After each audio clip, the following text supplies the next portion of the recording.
মুসলমানের কোনো মূল্য আছে?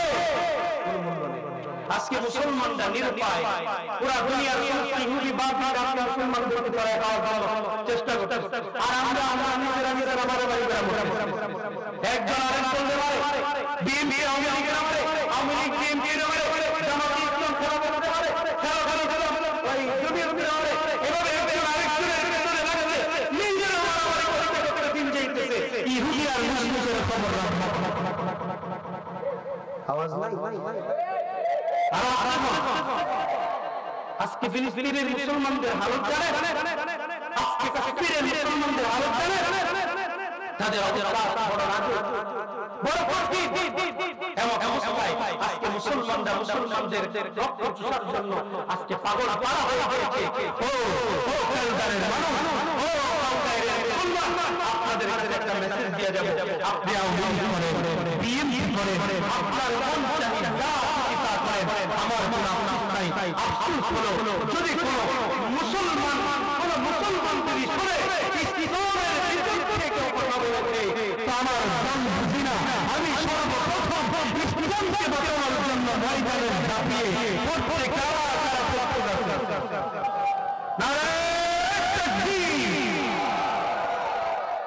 আল্লাহ আমাদের সবাইকে আলোচনা বলেছিলাম আগে, দুরুদের আমল মনে আছে আপনাদের? দুরুদের আমল করবেন তো? দুরুদের আমল দিয়া দেওয়ার পরে সন্তান উপরে ভিতরে কি শুরু হইছে এটা দেখছে এই দুরুদের আমল করা। এই মোহতারাম এরপরে যখন এই আমল নিয়ে আবার আসার পরে এই আমলের পরে সন্তান আবার সন্তানকে স্বপ্ন দেখতেছে, সন্তানকে স্বপ্ন দেখে বলে, আপনি কিসের বিনিময়ে এত বড় মর্যাদা পাইলেন? কিসের বিনিময়ে আপনি এত বড় মাকাম পাইলেন? বলতেছে আমার আমার কবর জিয়ারত করেছিল, এই কবর জিয়ারত করার কারণে আজকে আমি আল্লাহ পাক এই জাহান্নামের আগুন থেকে আমাকে মুক্তি দান করেছেন। সুবহানাল্লাহ। এই যে মাদ্রাসা বাইতুল কোরআন মাদ্রাসা, এই মাদ্রাসা আপনাদের এলাকার জন্য রহমত, বলেন না সুবহানাল্লাহ।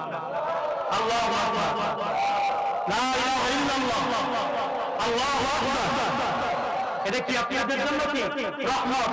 এই মাদ্রাসা আছে তো আপনাদের জন্য রহমত হয়ে আছে।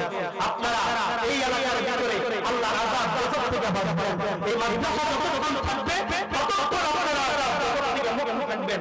এই মাদ্রাসা থাকবে না, আপনাদের উপর আল্লাহর গজব আসবে। এর বিরুদ্ধে করে করতে হবে। এইজন্য এই মাদ্রাসা আপনাদের দরকার আছে না নাই? এই মাদ্রাসার তালিবানের খোঁজ খবর নেওয়ার দরকার আছে না নাই? এই মাদ্রাসার ব্যাপারে আপনারা খোঁজ খবর রাখবেন ইনশাআল্লাহ। আল্লাহ সবাইকে কবুল করুন। আমাদের মেহমান করে এসেছেন, আমি আগেই বলেছিলাম আপনারা আমার জন্য দোয়া করবেন।